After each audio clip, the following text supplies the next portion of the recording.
Just keep myself accountable by doing the training live, because otherwise I'll just be a lazy skiving shite and not do the work I know I'm meant to do and fall into the habits that I give out to everyone else for doing.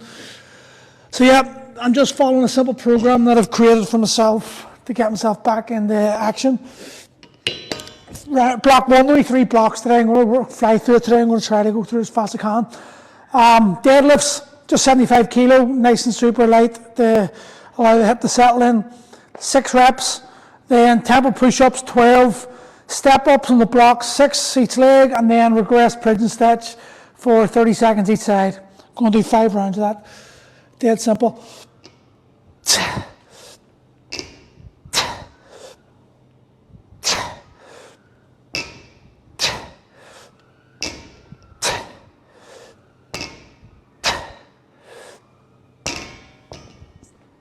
I'm choosing to go really light with the deadlifts purposely because of the hip replacement last year, and I'm just taking it slowly but surely. Each session I'm going to add 1 rep until I'm up to 10, then I'll add some weight and repeat.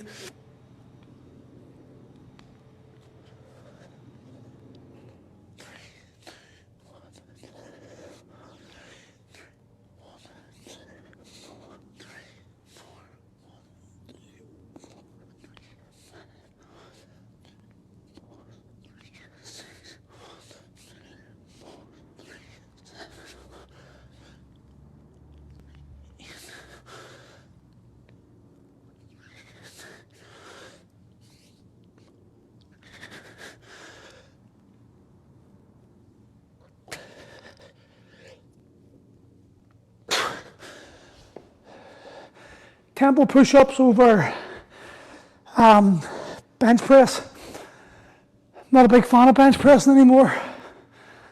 Not a power lifter. A lot of shoulder injuries happen to guys who are older. I know a lot of guys like it, but for me it's not worth the risk anymore. Step-ups, the reason I like these so much is because they're individual to each leg, and they did movements that will cross over to everyday life more applicably than some of the things I see a lot of guys doing. Big heavy back squats, etc.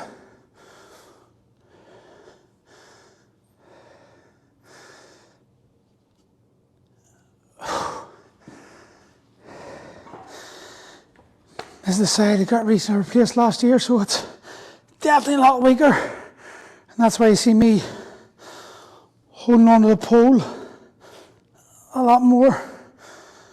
The goal in this one is always to make the leg that's on the bench do the work, and the other leg hanging off is just there as a measuring tool, basically.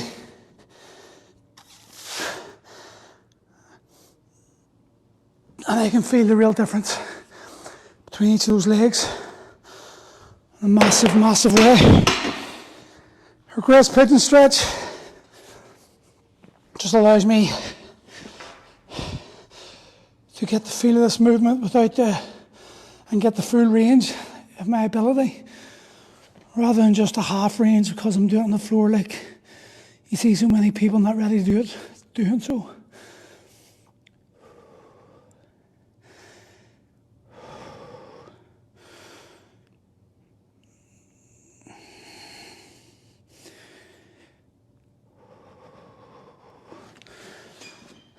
Thing about stretching too, none of us do enough of it usually, but I always see people pushing in their ranges of stretching. It causes their face to grimace, and you can see they're in pain, and they're fighting against the whole purpose of what they're doing. Your nervous system, just with it's seeing the range of movement you're moving into as a threat, it's going to teach your muscles to cramp up and prevent you from going into that range. And you're grimacing and tightening up because it's sore, is actually assisting the muscles to do exactly what you don't want to do. You've got to learn to breathe properly and breathe in and relax. For me, my left side's definitely much tighter than my right.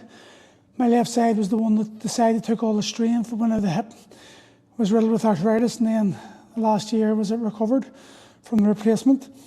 So there's a significant difference in flexibility on this side and strength on this side. And the goal of this program, doing the things I like as well. I do like a bit of deadlifting. Can't wait to get back up doing something. I said I was never going to do it again, but that's a lie.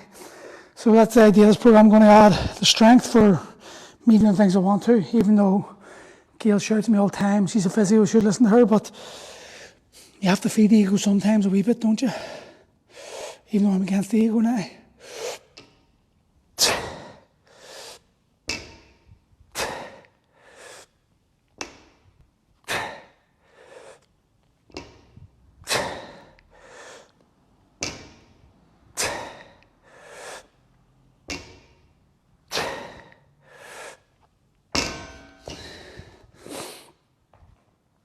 I prefer tempo push-ups. Slows you down, 5-second rep. Meaning I'll be under tension for a full minute, which is allowing the body to adapt, but also getting the most bang for buck out of the push-up. Definitely the most underrated chest developer there is the push-up.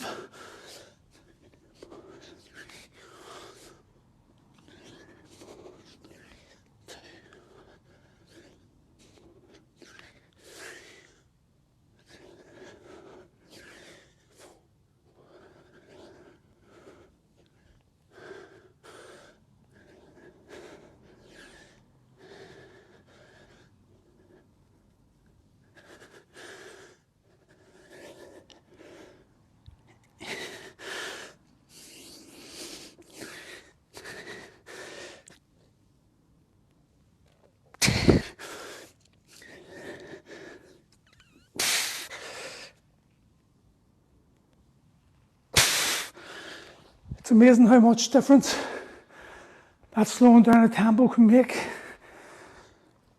A lot of people want to add rep. But for bodyweight training, adding time under tension is a great way of allowing the muscles to get stronger and adapt. I knew that wasn't right.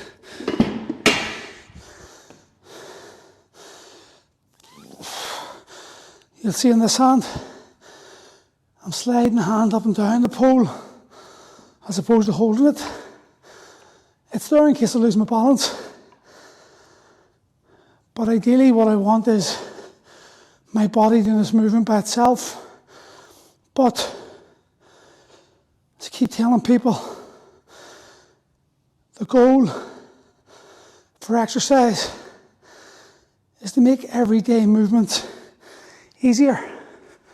So if you have to add a bit of stability from an external source until you get used to it, until your body does know what it's asking you to do it. For me, this side, I definitely need the support at that last couple of inches of range from here. But even though I'm using the pole, the drive still comes from this leg. I just push my hand into the pole a bit harder, just to allow myself to get moving.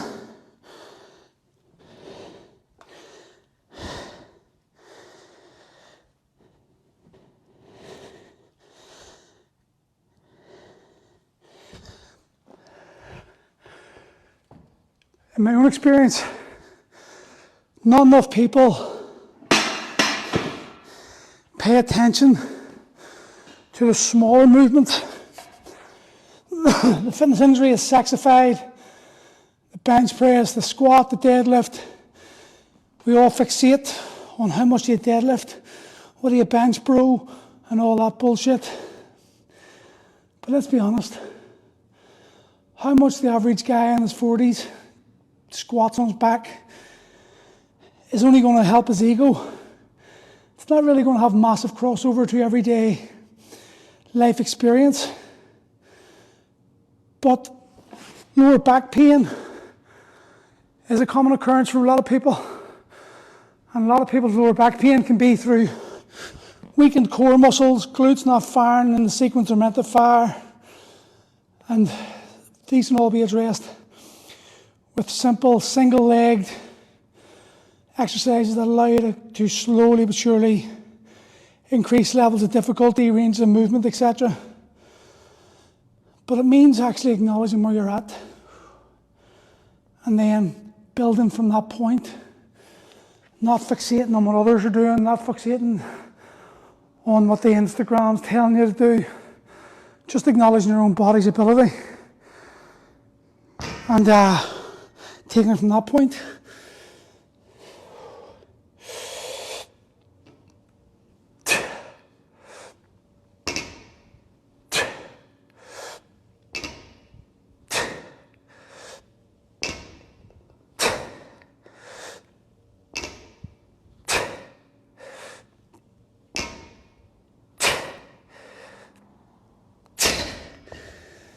Three keys you're deadlifting. Arms long as possible, shoulder blades back pocket, sit into your hips. If you get those three things right in the setup and you can maintain that, you're going to find the deadlift becomes a much more effective movement.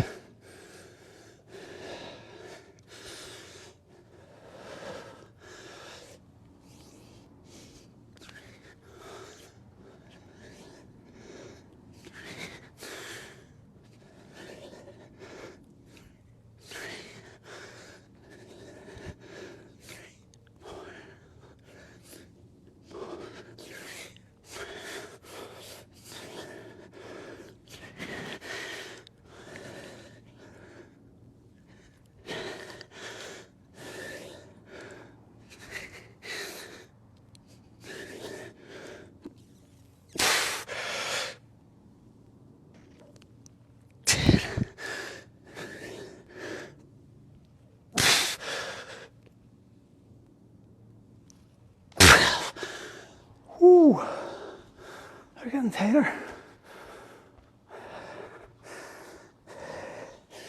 That's the one thing this year has really exposed me, or last year and the start of this year.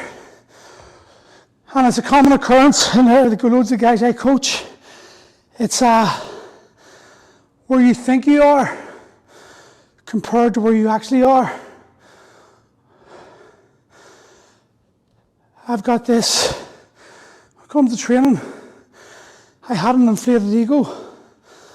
Because all my life I've always trained. I've always been good at doing what I'm doing. I've always been strong. Always been able to do anything I've ever been asked in my body. And if I can't, it's very quick to learn it. But this last couple of years with the arthritis and then the hip replacement, and not training at all, literally not training for 18 months, coming back and thinking you're doing something, what you think you're doing, or capable of doing, what you're actually able to do, are two different stories.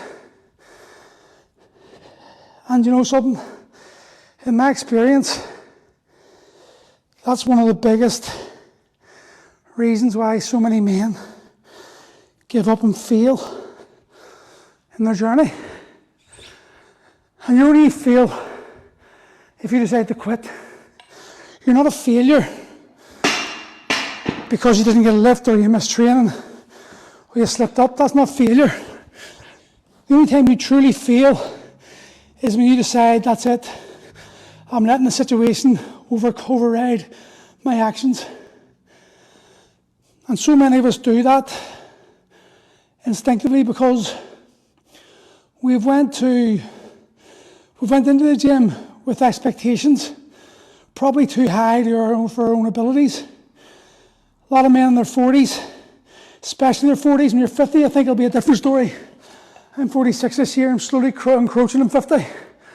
But 40 for me, you're still, at 40 years old, you're still in your 30s, you know, in the mindset. But if you've abused your body for too long, or you haven't treated it with the respect it deserves, there's going to be a good chance that you're probably operating in the mindset of a 20-something, but your body certainly isn't playing ball with it. And the exposure to challenges that were once easy and now are a proper challenge can be too much for men to accept, and they run away from it. My right side is really bad. What do you mean? I pulled the ligament in my back. Yeah, give Gail a call. Gail's a physio. She'll be able to give you more information than I can. I don't, do you know what though? Here's the truth about physios. And anyone, PTs, physios, osteopaths, whatever you want to go to, they can show you what to do, but it's got to be you to do it. People need to get out of this mindset. This culture is designed that if I pay for it, I deserve it. No, it's your body.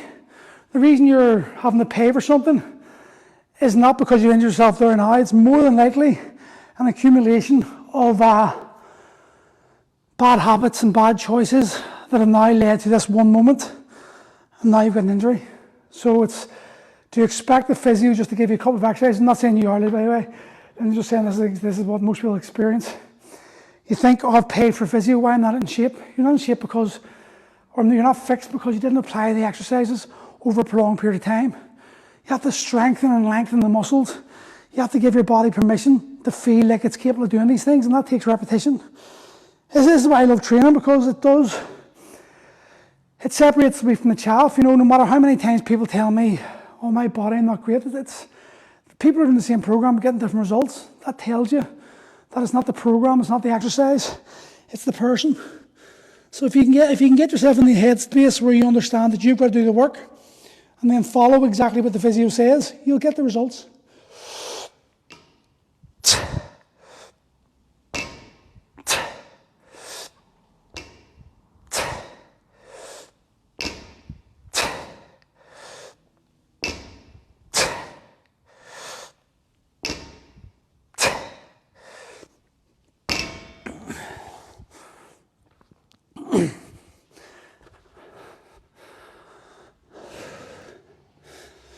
These are getting harder every round. I'm really feeling them now. It's amazing what sets of 12 push-ups can do to you when you haven't trained in so long.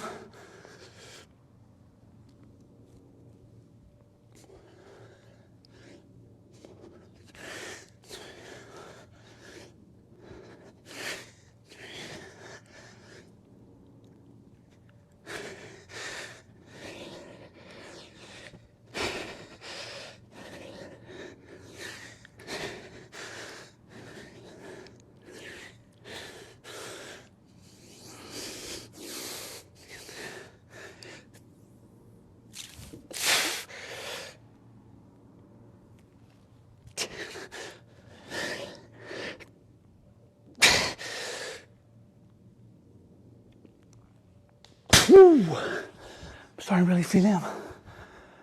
Not starting to, actually. Started feeling them round one.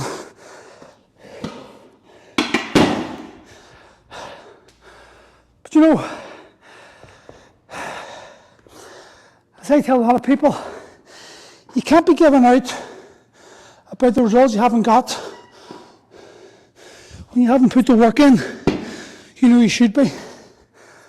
You know, don't be complaining because you think someone else is in better shape. And it's actually happening an awful lot, that comparison trap, especially when you join a gym, start one of those 6-week programs. You all start at the same time. 6 weeks down the line, you're blaming other people, the program, the trainer, for the results, but yet the same people do this. They're usually the same people that have on their 10th trainer, their 30th gym, their umpteenth diet, and they still can't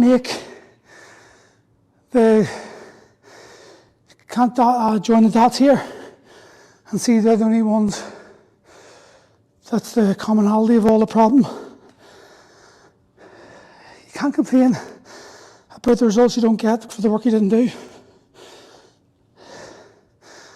And if people would just get out of this entitlement trap, and find a way of doing something they know they must, well then, they'll get the results.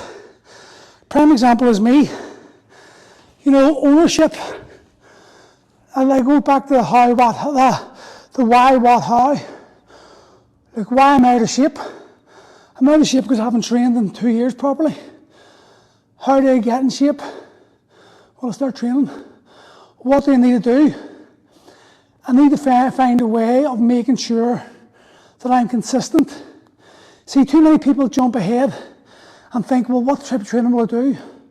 What will I do? Oh, I don't know. We'll do kettlebells, do barbell, we'll go running. It doesn't matter. Right now, I could have done any program at all. I could have done a much, much more simple program and still got results from it. I'm just doing stuff that I enjoy doing. And I'm a bit more advanced than most in that I can acknowledge where I'm at, where I'm currently at, and what I need to do. And I've also got the mindset to be able to train. But that being said, I know that I'm a secret lazy bastard, and that if I can find a way of getting out of training, I will certainly get out of that way of training. So I can understand where people are at, and I understand why people miss trainings and make excuses.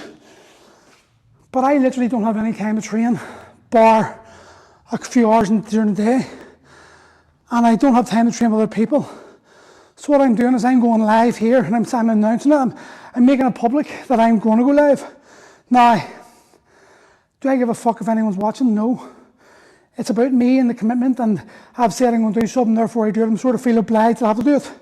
But that is just me keeping myself consistent, and I know if I'm consistent with this, I will get the results I'm after. Building your appetite or to get large amounts of food. Bulk goals. Yeah, every fat person was once a skinny person, you know, once or time. They got bigger because they kept eating food and their bodies adapted to the food. My advice would be, make sure you're getting sleep. Make sure you're getting a lot of sleep. Make sure you're drinking your water, drink a lot of water and liquids, and then find ways of getting higher fat sources into your food. If you're struggling with food, you need calories. Avocado, tablespoon of olive oil over food, you know, these type of ways. Butter, grass-fed butter, stuff like that will help, because calories, as far as calorie goes, protein and carbs are 4 calories per gram, whereas fat is 9 calories a gram, so it's like over double the amount. So if you up your fat intake, and it's also good for testosterone levels, but you do need carbs as well. See all this myth about no carbs, no, dump that, ditch that. Last set of these, and then I'm on to the ones that I'm dreading. So let's get started.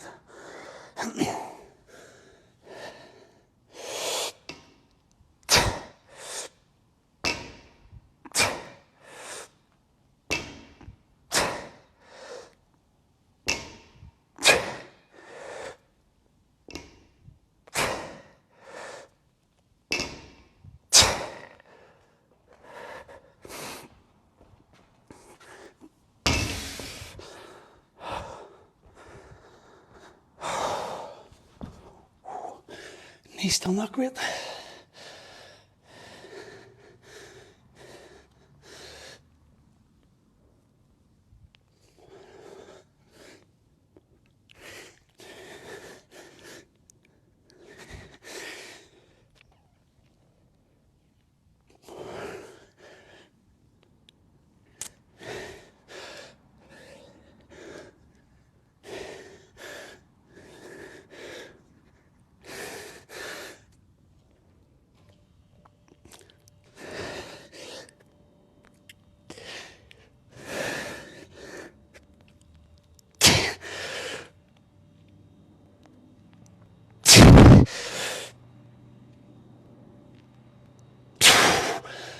Literally at my end there. So this week, for the tempo push-up, you seen the way that last set of 12, that was literally failure. I could have got one more ugly one, I think. But rather than pushing ahead and just always going next day 14, next day 16, and they can go like that. I'm acknowledging where I'm at, how far the mighty has fallen, and I'm now going to stick with 12s, and I'll do 3 sessions of 12 reps, knowing that this time next week, by the time I come down to push-ups again, 14 rep sets will be a realistic number for me. I'll stay on that for a week, 16, 18, 20. Once I can do 5 sets of 20, that's 100 tempo push-ups. I will then change the push-up, make it a bit more difficult, and rebuild. And when you can get yourself into that frame of mind of understanding that, unlike the rest of life, we're all desperate. We're all desperate to get to the destination, that we actually forget the journey is the most important part. I like to slow it down and enjoy the journey and make the journey repetitive, familiar, and easier. That means that I know if I'm doing a workout that when I first started I found it challenging, but now, say 6-8 weeks down the line, it's fine and easy. I know, without doubt, I've improved. How much I've improved doesn't really matter to me. For me, it's not about having to prove myself anymore. It's about connecting with myself. It's about feeling better about myself and within myself. And this is a concept that I think has been completely forgotten in the world of fitness, because so many people are unhappy with how we look, move and feel. We project our own thoughts about ourselves outwardly in our subconscious actions, and we're not happy with who we are, and we're so desperate to leave this person behind and be seen for something different than how we feel, that we actually lose sight of the goal and sight of what we're going to do here and what the goal is to feel better. So rather than feeding the ego, why not nourish the body and the mind with stuff that works and stuff that's going to help you move forward? It's something that I forgot about, but the more connected I come with myself, the more I realise this is the true way of training, and that so many more could benefit from it. Do I think many are going to listen to me? Absolutely not, because that would require you to swallow the ego and accept that you were doing things wrong, and too many people, they're not in that state of mind, that frame of mind yet, which is sad.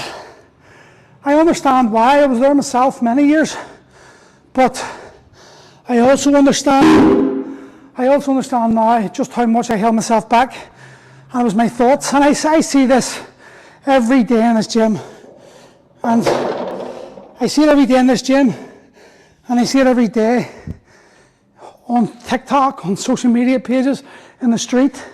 So many people are just so angry and hate their life that they blame everyone for everything. You're from Belfast, if that makes sense. You're from Belfast, if that makes sense. I've no idea what that means, buddy. What's your tattoo of, mate? Which one, buddy? So, goblet squats. I'm doing 24 kilos, 6 reps, nice and easy. Still, this knee's not 100%, so I'll see how deep I can go. I'm ready to be able to have to. I'm going to do 5 sets of 5 at 28 kilo for the snatch. Really super comfortable. I'll do 4 rounds of that. And then my last set I'll do with 24 and I'll do 12s. I will stick with one final round of non-stop movement until I'm doing 50 of these. Probably go increase. Do it 3 days a week. It'll be 15, 12, let's see, 12, 15, 18. I'll probably increase it by about 8 reps, 5 reps a week. Sometimes I'll do 50, and then once I'm up to 50 of that, 20, I'll be up to the 50 reps and I'll keep pushing forward again. This is for me long term. I'm thinking about the goal, 48 kilos, 48 kettlebell for 48 reps, by the time I'm 48 with clean and press and snatch.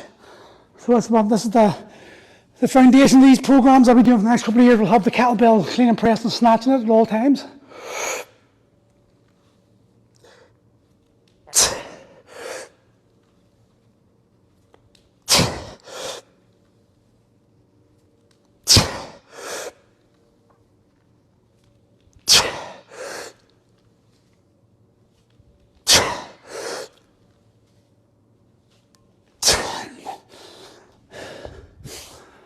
But as far as kettlebells go, you're not going to meet many coaches with more experience than me.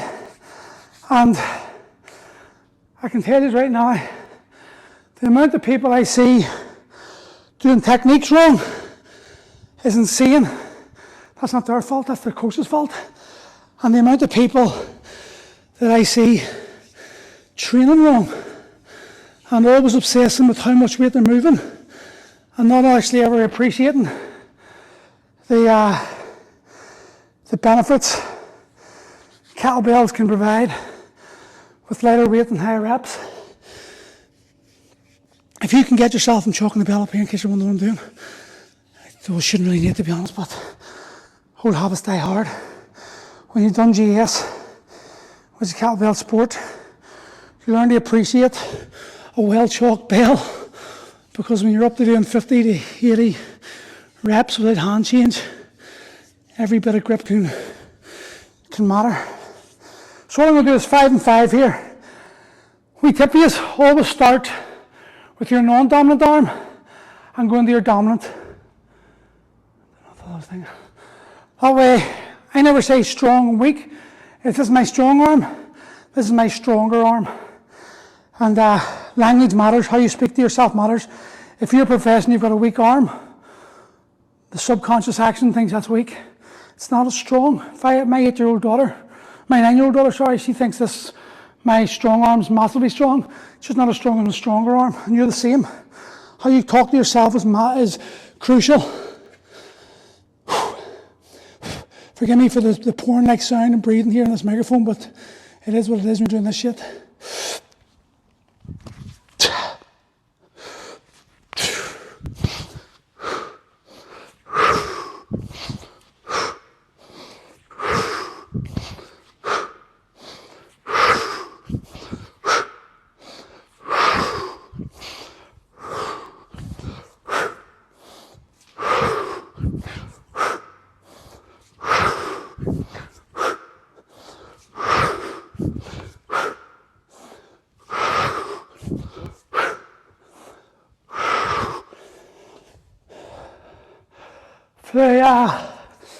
For the kettlebell snatch and clean and press, I'll be staying on that weight for the next 4 weeks.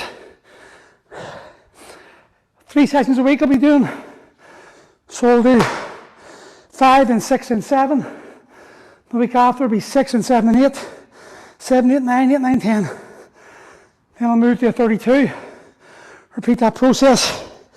When I reach 50 in that one, that'll be swapped out for a 24, 28. Start at 10 reps, build it up. I could make bigger jumps if I wanted to, but I just don't see the point, because I'm not trying to do anything I'm trying to prevent damage and get stronger while reducing the risk of injury. So it makes more sense.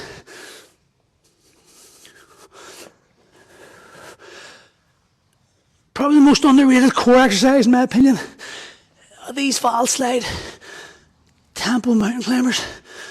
They can be easily done with tiles or wooden floors and a pair of fluffy socks.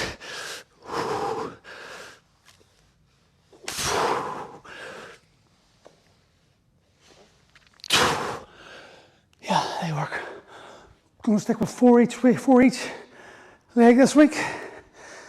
And then I'm just going to do Indian clubs for a bit. And that looks painful. What? No, it's not. Dead easy. What's up, you mate? Right, you go to bed before you hit with these. Surely mobility. One of the most underappreciated training protocols you can use. We sit behind steering wheels, computers, our phone, watching TV, meaning that our arms, our shoulders, they become used to a certain range of movement, and unless we're willing to extend that range of movement and challenge it, and ballistic movement patterns like such with a light weight can be the best for building that up.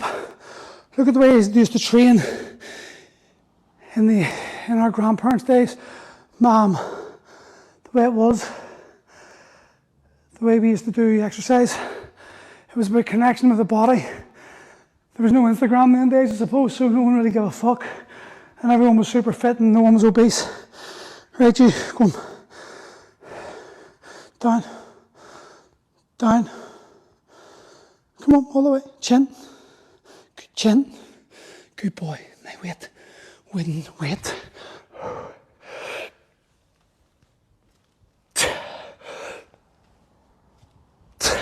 Jackson, down. Down. If you want to sit there, you sit.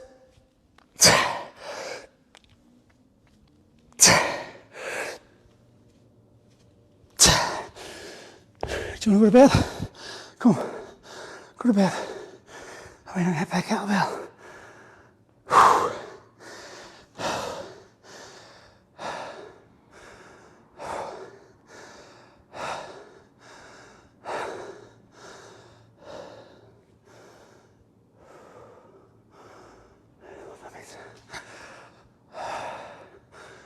Set two.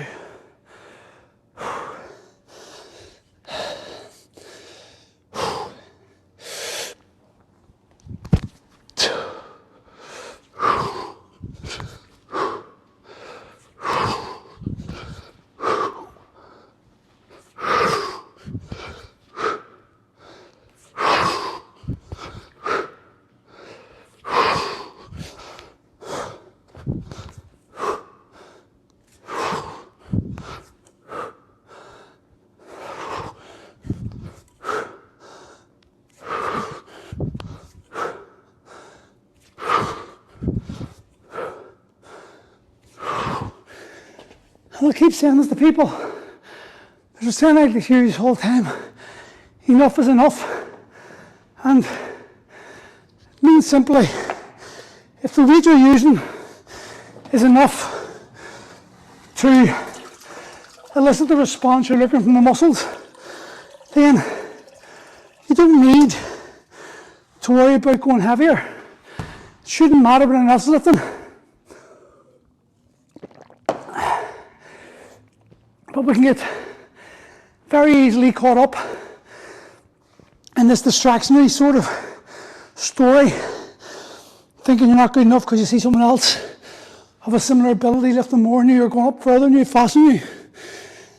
And even though we're adults, that wee inner child still pops his head out and fucks things up for us.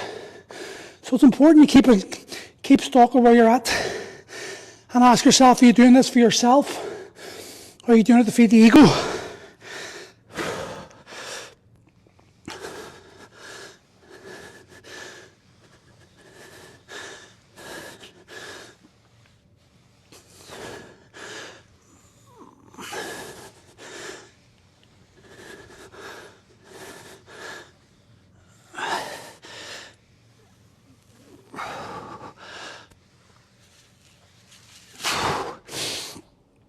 I know. Another subject that needs to be approached is the opposite end of that scale. Are you doing too little? Are you the type of person that avoids hard work and then hides behind messages like I say about, making sure you're not pushing too hard?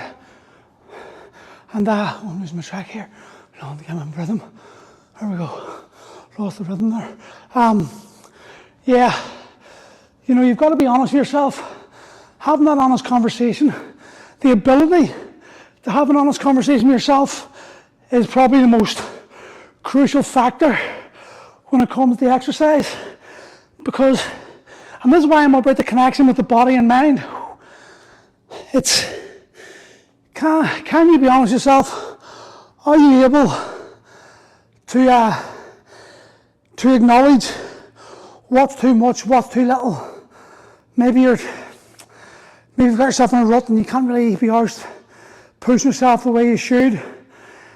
Maybe you've got yourself sucked into your ego and you're desperate to get into the best body you can, and you push yourself too hard for your body's current abilities. And it's being able to acknowledge where you're at and have the connection, the mind-muscle connection, and learn to feel. And I think this is, for me, this is the most important part of exercise. And I've been really trying to emphasize this, and this is my message about exercise over and over again. Well, I'll kill myself out. This is my message about exercise all the time, and you'll hear me barking on about it over the coming months and years. Connecting with the body and not using exercise as a way to punish it. And too many of us use exercise as a form of punishment or escapism. There's lots of people in here in this gym who I have conversations with and they can't handle it. They run on me, they run away from me because it's too painful to talk about. And we're sucked into this sort of story. If you see people with great bodies, but they're never happy, and they're always beating themselves up, they're always talking negatively about themselves, there's a good chance they're using exercise as a form of escape, and they're not actually using exercise the way it should be used. We should be using exercise as a way to connect with ourselves and improve our abilities. But if we're running away from our problems and we're hiding behind the pain and the punishment of exercise, just because we've got a good body doesn't mean we're in a healthy state. There's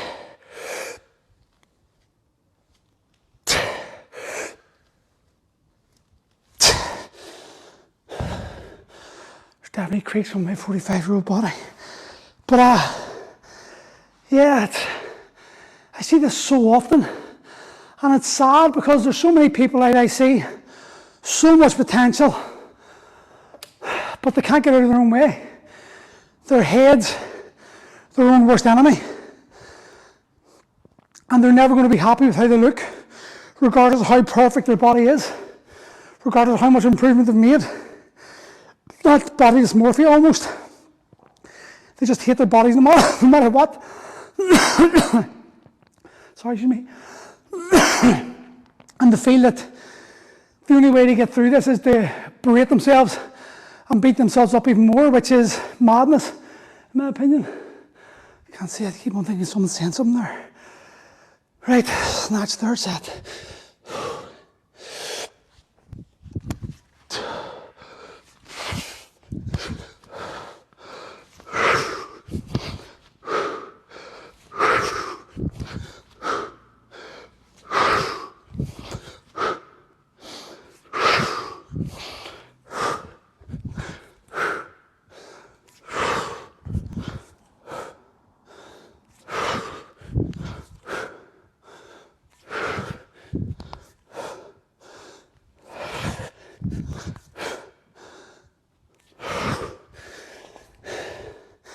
Like for example, let's go back to the snatch. I know, absolutely no doubt in my mind, I can get 5 sets of 10 out each arm with 28 pretty comfortably. But I also know that if I spend the next month doing this, working up to 5 sets of easy 10, by the time I'm at 32, it will feel like the 28 does today. And that's the goal, to make everything you do on a daily basis as easy as possible.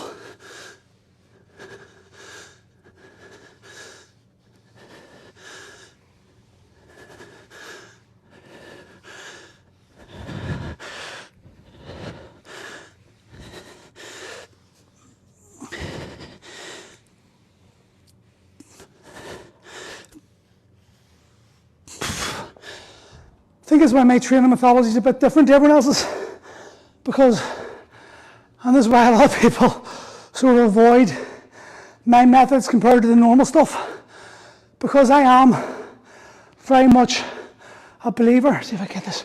I'm trying new techniques here.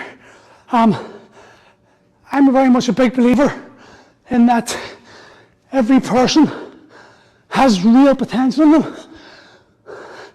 But to get that potential, unleash that potential, you have to be willing to go inside and start recognizing where these mistakes you've been making have arisen, and then taking the steps towards course correcting them. And that's the hard part. The hardest part of the exercise is training your attitudes towards it. Not actually, you look like a plane conductor.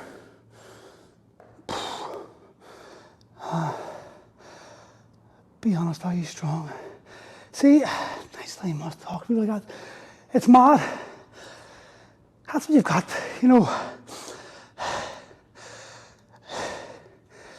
Where would we be as a society, as a people, if we were to just drop the need to try to insult people and feed your own ego and feel validated, and instead take inspiration from people doing things that you're not confident doing yourself and realize that you're the same? A lot of people I know say they want to go live, but they never go live. They're too worried about judgment from people, the comments, etc.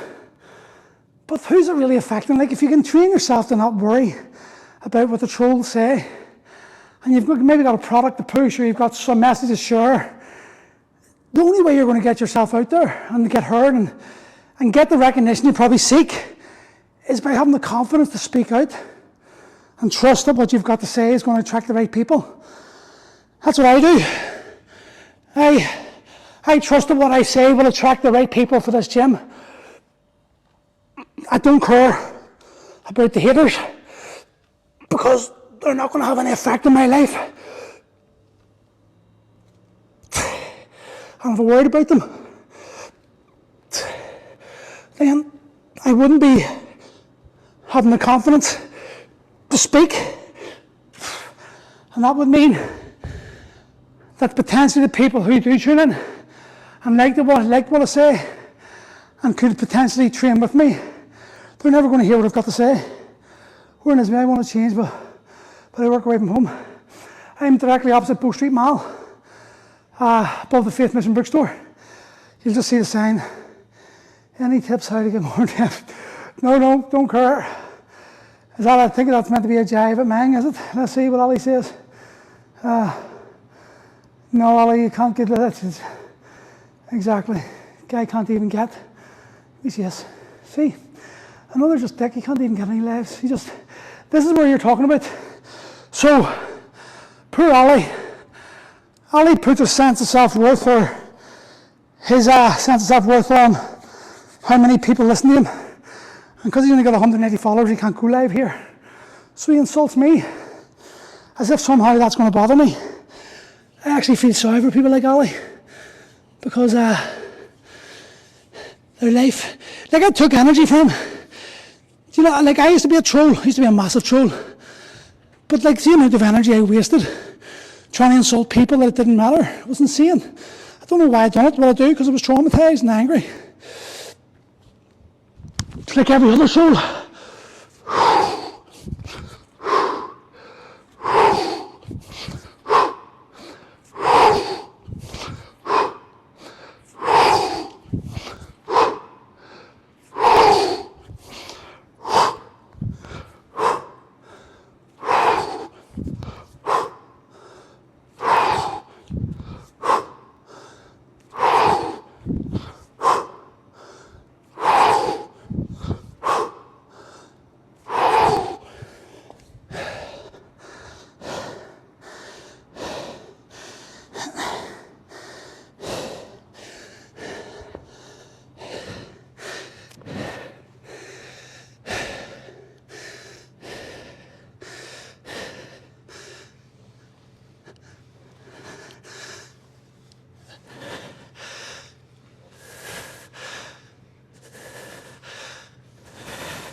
Yes, mate, directly opposite.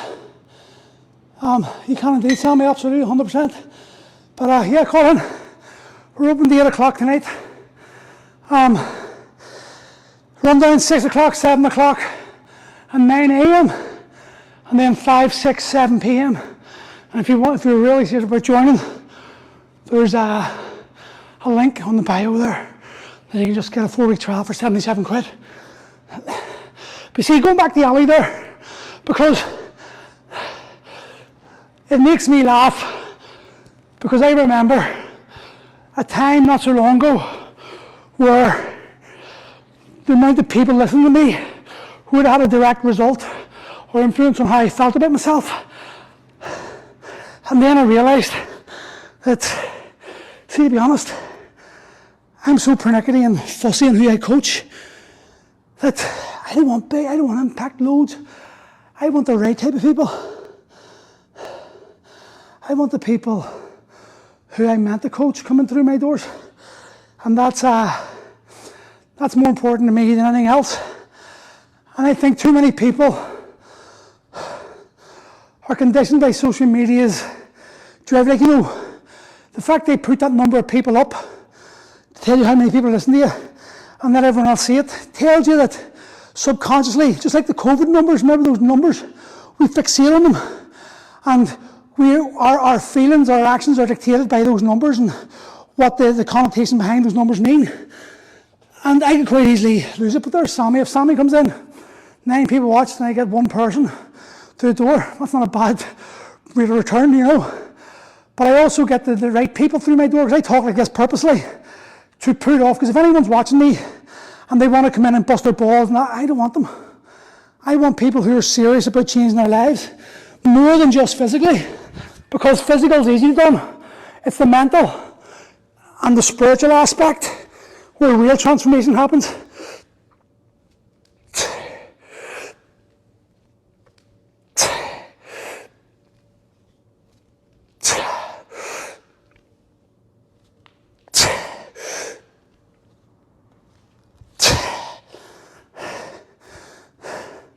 So my last set of snatches are 24.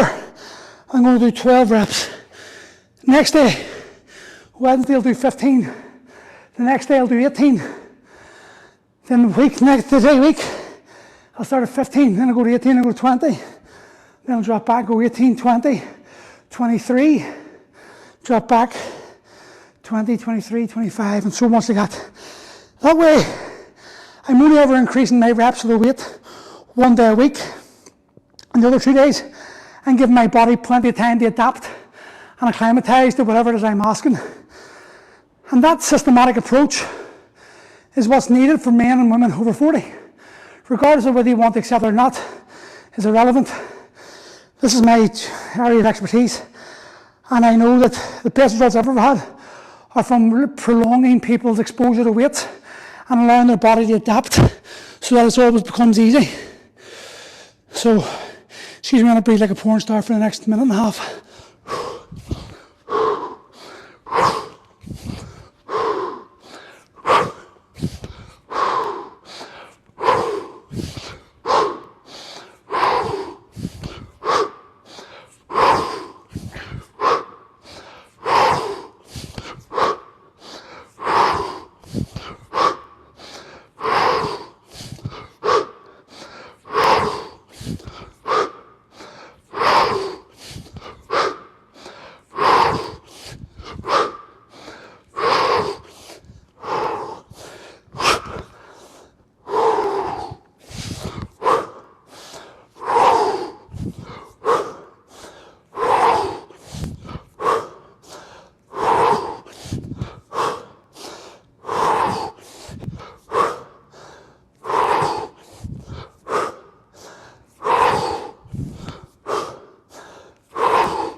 Also, you're going to hear me breathing really heavy at the moment.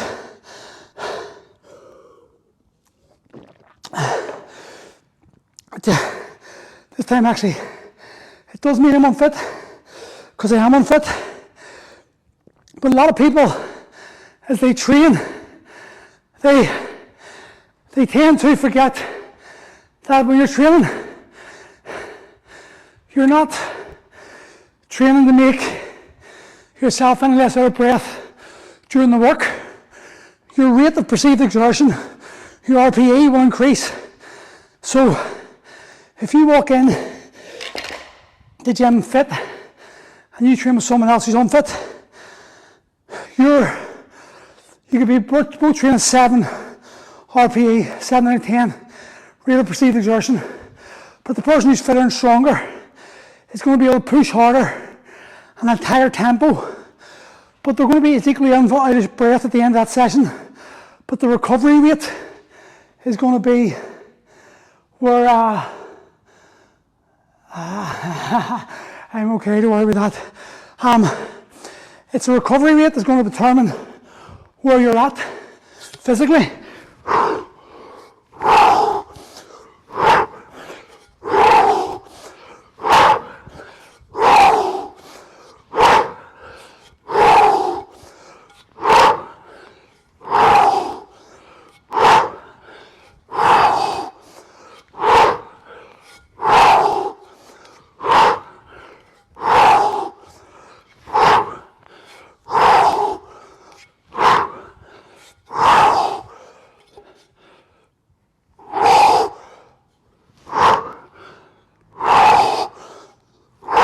Lost that one. Oop.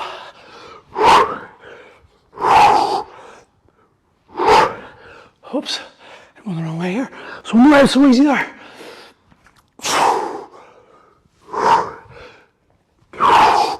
It's so much harder. One side on the other.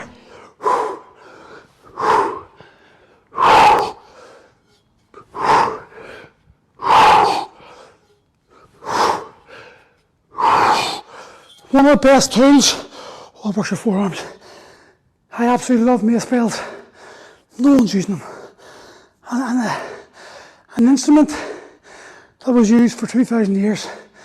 And bar, it's getting more popular, but so many people don't understand it or understand how to use it.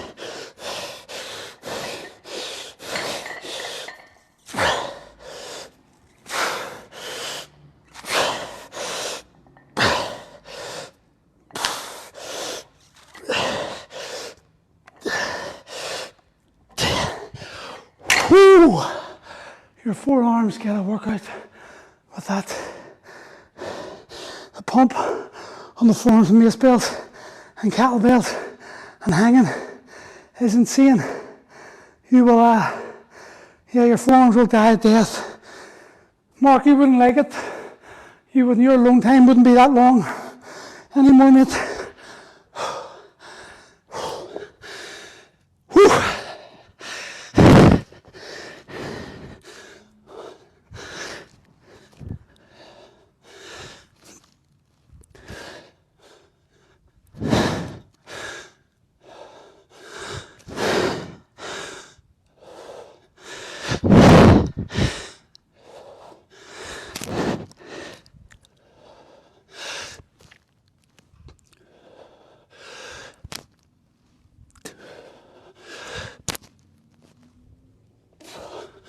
What's up, you mate?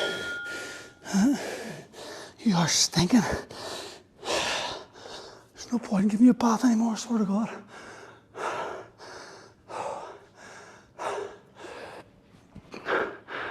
And you probably can't see me, but the most underrated exercise I can think of for shoulders, dead hangs.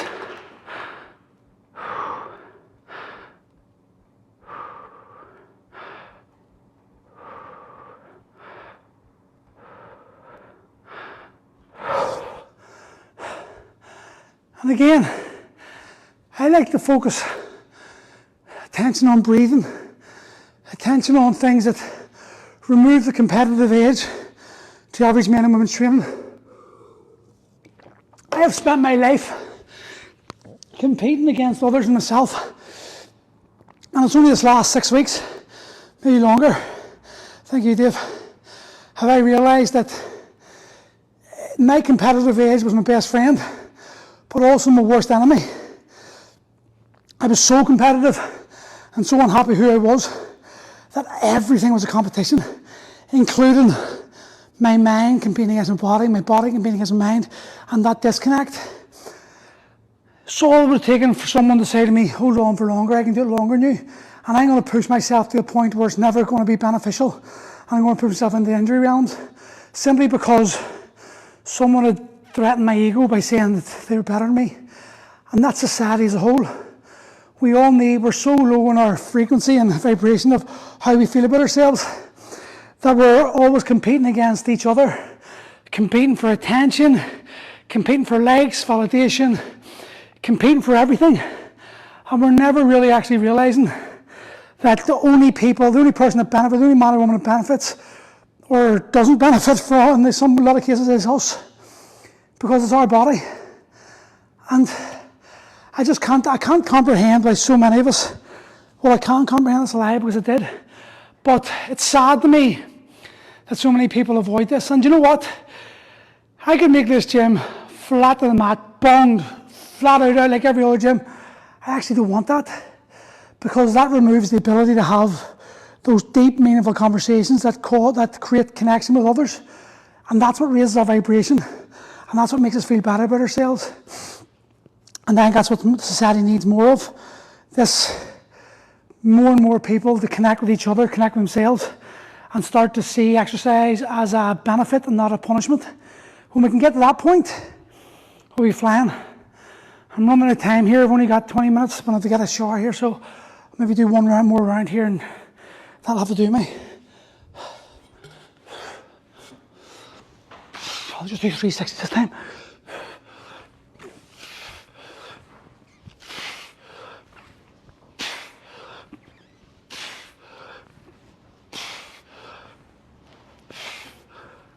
That's why I love the mace bells, because you can't fight, you have to work with. And that means you have to feel it, and you have to be connected to it. So this mace bell is no longer just a separate entity, it's part of me. And I let the bell do the work, and I just follow it. And when you can understand, and you can let yourself do that, it's amazing what happens. It becomes meditative.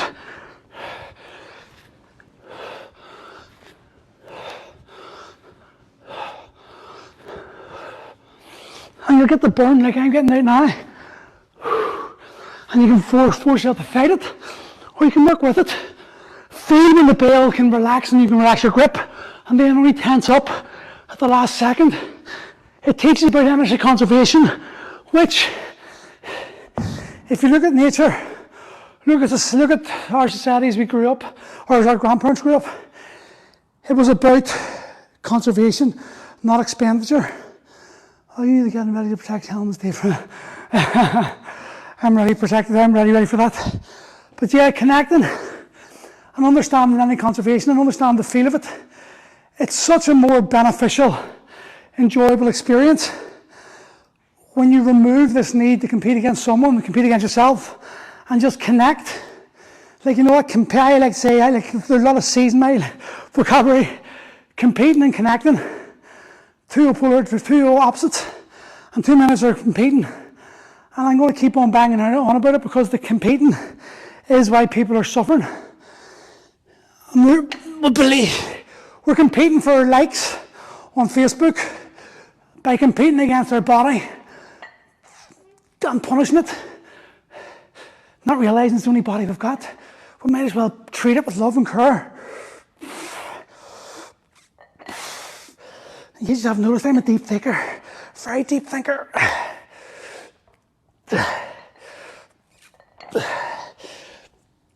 And I actually find when you're punishing yourself, when you're putting yourself through this, and if you're going those realms of punishment and exercise, it's a great training tool. It's at my own gym, it isn't, Dave Matthew, yeah. It's a great training tool to try to retrain your brain. Like, the feeling and understanding the goal behind what it is you're doing is crucial for success. If you're a bodybuilder, you're on loads of steroids, you're eating bucketloads of food, pushing to failure to get that swole and get that size, is an important aspect of the exercise. And you are competing, so you must be a competitor. But if you're a 45-year-old man, 3 kids, wife, busy job, own business, stresses, what are you competing for? Life is a competition at that point. You need to do the complete opposite. I've started then trying to find the motivation to go. It's not motivation, Matthew. It's not motivation at all. It's discipline. And before discipline, even that's a very angry word. It's not even discipline. It's understanding. That's more important. Actually, thank you, Matthew. It just made me connect to that. It's more important to understand why you're wanting to go. We'll look at the gym as a punishment. Oh, fuck, I have to go to the gym. Oh, fuck, I have to lift this weight. Oh, fuck. That's our subconscious action to everything. Not realising that actually what you need is to connect with the reasons why you're doing what you're doing. Understand the benefits of the long-term strategy you're trying to implement. To realise what direction why you're going this direction, where you currently are and why you don't want to be there anymore. And understanding that this small bit of upheaval and discomfort is required for you to understand where you've been going wrong and how to train it. This is what I do very well. A lot of people don't like it, but this is what I do. I don't let people wallow in their bullshit, and I challenge people all the time how they talk, the language they use, because the language you're going to use on a consistent basis is going to determine how your outcomes of your life. Did you spell Paul wrong? No, it's Irish. And that's the problem, so many people have been to the same type of gym, the similar structure, and they're believing, where is my gym? It's in Lisburn, directly opposite Bow Street Mall. But it's like obesity's on the rise, anxiety, depression's on the rise, self-doubt, all that shit's on the rise. But yet, with more gyms than ever, surely that would mean that obesity would be on the decline. If it's actually so good for anxiety, depression, how much is a month? It's £77 for the first month. If you click a link on the bio, you'll get there for your trial for your first 4 weeks. But maybe we've got to realise that something's not working with the fitness industry, and the message we're promoting isn't suitable for the majority. Of course, it works for a lot of people. Naturally, if you've got a relatively low level of body fat, or a bit of body fat maybe, if you've got a lot of experience or years of past experience in exercise and sports, yeah, you've got a bit of a concept of what exercise involved, etc. You'll do well. But what about those men and women who avoided the gym all their lives, and now they're hitting their 40s, they're really overweight, or they're carrying way too much, they're worried about the health, but they've literally no clue about the gym? Well, the message we're pushing isn't working. And that's because we're putting people who are not competitive into a competitive environment, and we're asking them to be something they're not. And that's never going to work. Maybe for a small minority they will. But because the reality is, we're not here to compete, we're here to educate, we're here to help ourselves, and we're here to, that's not Polish. And 777, maybe on the way people don't want to. 70. Joel, listen, buddy. People don't want to go to the gym because I guarantee you right now, Joel, you have no problem spending £100 a night going out to get blocked. Absolutely no problem at all. This is madness. If you're going to put a figure on the benefits of you having a better quality life, already tells me you're probably not suitable for this gym. Because if money is your limiting factor, I have overheads, I have children, this is my livelihood. I wouldn't see people willing to, do you think every bit of equipment here just came for free? I've spent well over £100,000 in the last 7 years, well over 100 grand, building this place up, educating myself, so I can provide the best service. And I'm proud of what I do. And for my level of coaching and my reputation, I guarantee you now, I am too cheap in the grand scheme of things in this culture, and I could quite easily put my prices up to 180 in line with everyone else's, but I don't. I keep it what I think it's worth. Liam, I'm more than that. That's my first month. I'm 100 for 3 days a week, 150. What am I? 35, 7, 140. I forgot.